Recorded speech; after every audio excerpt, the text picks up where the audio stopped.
سامعین ناظرین السلام علیکم، آداب، نمستے۔ انفیکشن کنٹرول سوسائٹی کے صحت.net چینل سے ڈاکٹر حسن نواب آپ سے مخاطب ہے۔ ہیموفیلیا جو خون بہنے کا مرض ہے، اس کے متعلق معلومات آپ تک پہنچائی جا رہی ہیں۔ مرض کی تشخیص یعنی ڈائگنوسس۔ ہیموفیلیا کی ڈائگنوسس کے لیے خون کے نمونے میں کلاٹنگ فیکٹر 8 یا 9 کی مقدار معلوم کی جاتی ہے، اور اس کے بعد ہی ہیموفیلیا کی قسم اور شدت کا تعین کیا جاتا ہے، جو صرف ایک ماہر معالج ہی کر سکتا ہے۔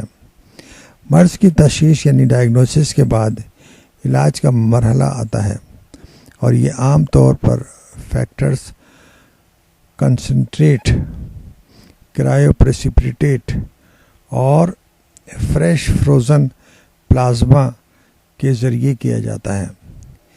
ان میں سب سے بہتر اور محفوظ طریقہ علاج فیکٹرز کنسنٹریٹ ہے، جو کلاٹنگ فیکٹر پلیسمنٹ تھراپی بھی کہلاتا ہے۔ لیکن اگر اس طریقے علاج کی سہولت میسر نہ ہو تو پھر کرائیوپریسپیٹیٹ یا فریش فروزن پلازما کا طریقہ علاج بھی کیا جا سکتا ہے۔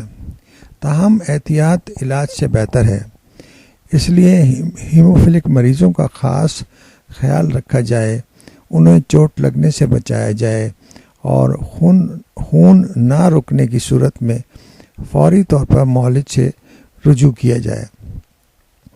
واضح ہے کہ ایسے مریض جنہیں بار بار بلیڈنگ ہوتی ہے، وہ معالج کے مشورے اور درست طریقہ استعمال سیکھنے کے بعد خود بھی فیکٹر کنسنٹریٹ سے استفادہ حاصل کر سکتے ہیں۔ اس طریقہ علاج میں ادویہ اور انجیکشن استعمال کیے جاتے ہیں۔ اس وقت ملک بھر میں کئی بڑے شہروں میں فلاحی اور نجی ادارے ہیموفیلیا سے متعلق آگاہی، ڈائگنوسس اور علاج معالجے کے حوالے سے خاصا کام کر رہے ہیں، تاکہ مرض کی پیچیدگیوں پر قابو پایا جا سکے۔ اس لیے ہر مرض کے بارے میں معلومات ہو کر جس مرض کا بھی سامنا آپ کی فیملی کو ہو، اس کی معلومات حاصل کر کے بہتر طریقے سے اس مرض کو کنٹرول کیا جا سکتا ہے۔ اسی وجہ سے ہم آپ کو ہیموفیلیا کے بارے میں یہ معلومات دے رہے ہیں کہ اس کے بارے میں اگر کوئی فیملی اور کسی فیملی کے بچے اس کا شکار ہیں تو صحیح معلومات حاصل کر کے اس کا علاج کیا جا سکتا ہے۔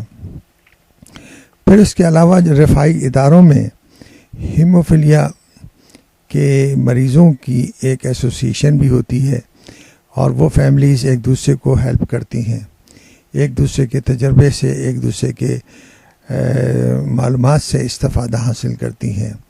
تو ان رفاہی اداروں میں اور ان کے جو ہیموفیلیا کے افراد ہیں، ان کے ممبر بن کر آپ اپنے مسائل کو آسانی سے حل کر سکتے ہیں۔ بعض دفعہ یہ فیکٹرز جو ہیں انتہائی مہنگے ہوتے ہیں، تو اس میں بھی رفاہی ادارے آپ کی ہیلپ کر سکتے ہیں۔ اس لیے ضروری ہے کہ صحیح معلومات حاصل کر کے اور صحیح طریقے علاج سے استفادہ حاصل کر کے مریضوں کی جان اور مریضوں کی لائف آسان کی جائے۔